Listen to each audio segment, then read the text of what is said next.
Sebelum melanjutkan, jangan lupa subscribe dulu. Terima kasih.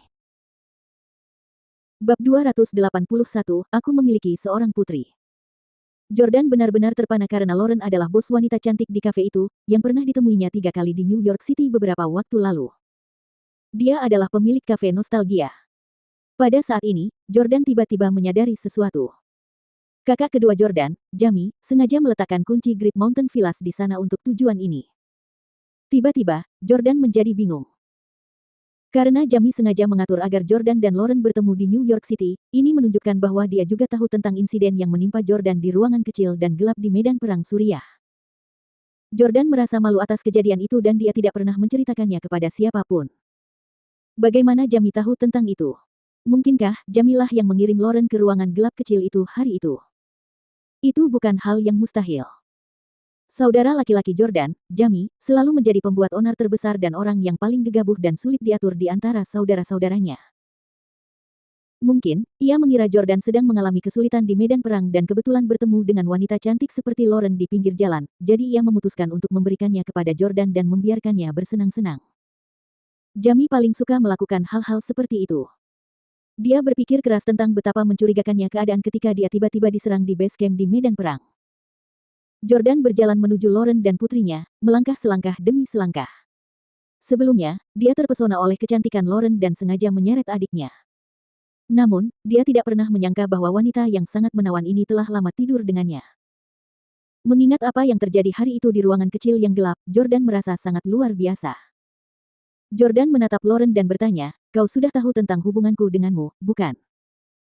Tanpa berpikir panjang, ia tahu bahwa Brad pasti menaruh dendam kepada Jordan atas apa yang telah dilakukannya kepada saudara perempuannya. Karena Brad tahu bahwa Jordan adalah pelakunya, Lauren pasti juga mengetahuinya, jadi dialah yang memberitahu Brad tentang hal itu. Lauren mengangguk. Jordan merasa agak emosional karena dia tidak menyangka Lauren ternyata sudah lama tahu bahwa Jordan adalah orang yang pernah tidur dengannya di medan perang sebelumnya. Namun, selama 3 kali pertemuan, Lauren tidak menunjukkan kemarahannya kepada Jordan. Ia bahkan menjamu Jordan seperti tamu dan menyuguhkan kopi setiap kali bertemu. Jordan menatap Lauren dan berkata, "Mengapa kau tidak memberitahuku bahwa kaulah wanita yang tidur denganku di medan perang hari itu?" Lauren menundukkan kepalanya sedikit dan tersenyum hangat. "Kamu punya pacar cantik yang sangat kamu cintai. Aku tidak ingin mengganggu hidupmu." Perkataan Lauren membuat Jordan merasa semakin bersalah. Jordan telah melakukan hal yang tidak bertanggung jawab kepada Lauren dan menyebabkan dia harus membesarkan putrinya seorang diri. Selama 4 tahun, dia tidak dapat menikah lagi. Namun, Lauren memilih untuk tidak mengatakan yang sebenarnya kepada Jordan karena dia tidak ingin Jordan mengganggu kehidupan dan hubungannya yang bahagia dengan Victoria. Kalau saja Lauren tiba-tiba muncul dan memberitahu Jordan bahwa dialah wanita yang pernah dinodai dan dihamilinya, kehidupan Jordan pasti akan terpengaruh.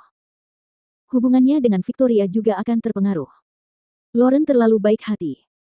Jordan sekali lagi bertanya pada Lauren, "Bukankah kamu membenciku ketika kamu melihatku lagi di kafe untuk pertama kalinya?" Lauren menggelengkan kepalanya dan berkata, "Semuanya sudah berakhir sekarang. Lagi pula, bukan salahmu kalau insiden itu terjadi 4 tahun lalu." Jordan merasa bahwa Lauren tahu lebih banyak tentang kejadian 4 tahun lalu daripada dirinya. Jordan bertanya, "Apakah saudaraku, Jamie, yang membawamu ke medan perang?" Lauren mengangguk. Jordan memukul meja di depannya dengan marah, "Si bajingan Jamie. Kenapa dia melakukan itu?" Jamie memang suka melakukan hal-hal gila, tapi akhirnya malah menyakiti Lauren yang menyedihkan. Setelah merenung sejenak, Jordan mengajukan pertanyaan lain, "Nona Howard, bolehkah saya bertanya, ketika Anda berada di ruangan kecil yang gelap itu hari itu, apakah Anda sudah tahu siapa saya dan seperti apa rupa saya?" Jordan tidak tahu apapun tentang wanita di ruangan gelap itu hari itu. Yang dia tahu hanyalah bahwa wanita itu masih sangat muda. Ada celah kecil di tengah pintu kayu ruangan kecil yang gelap itu, dan ketika cahaya menyinari kakinya, dia tahu bahwa dia memiliki sepasang kaki yang indah dan rupawan. Akan tetapi, karena Lauren diutus oleh Jamie, ia menilai bahwa Jamie seharusnya sudah memberitahu Lauren sebelum memutusnya, orang yang akan ditemaninya. Wajah Lauren tiba-tiba memerah, dan dia menggigit bibirnya sebelum mengangguk. "Ya," jawab Lauren lembut. Jordan terkejut. "Jadi, Lauren Howard tahu bahwa pria di ruangan kecil yang gelap 4 tahun lalu itu adalah aku. Lagi pula, dia sudah lama tahu seperti apa rupa Jordan." Jordan sangat tampan, jadi jika Lauren tahu siapa dia dan menyukainya sampai batas tertentu, masalah ini mungkin tidak akan terlalu menyakitkan baginya. Ketika membicarakan masalah ini, Lauren secara mengejutkan menjadi sangat malu. Yah, bukan karena kamu tampan, jadi aku. Apa maksudmu? Jordan tidak mengerti apa maksud Lauren.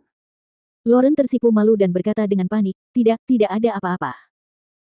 Pada saat ini, gadis kecil yang tadinya duduk patuh di tempat tidur tiba-tiba tersenyum dan menatap Lauren. Dia berkata dengan suara kekanak-kanakan, ibu jadi tersipu. Ibu suka pria ini. Wih, plus. Wajah Lauren yang awalnya memerah malah makin merah. Kulit Lauren putih dan dalam kondisi prima. Oleh karena itu, saat wajahnya memerah, hal itu terlihat jelas.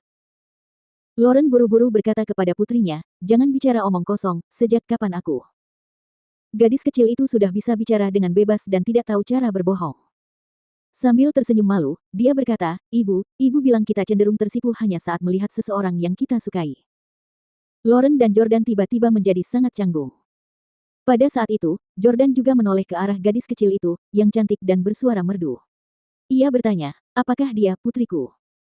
Ketika dia melihat gadis kecil ini di kafe nostalgia di New York, dia memiliki hubungan telepati yang tidak dapat dijelaskan dengannya. Lagi pula, gadis kecil itu telah menatapnya tanpa rasa takut, tampaknya juga merasakan hubungan yang dekat dan intim dengan Jordan. Lauren membelai rambut panjang dan halus gadis kecil itu dan mengangguk. Dia putriku.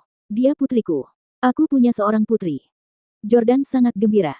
Sebulan lebih yang lalu, Hailey melahirkan sepasang anak kembar, dan ia mengira ia memiliki seorang putri. Akan tetapi, setelah tes paternitas, ia mengetahui bahwa hanya anak laki-laki itu yang memiliki hubungan biologis. Dia menganggap hal itu sangat disayangkan. Dia tidak menyangka akan mendapat seorang putri berusia lebih dari 3 tahun, sebulan kemudian. Putriku tersayang. Jordan begitu diliputi emosi hingga ia berlutut dan memeluk putrinya.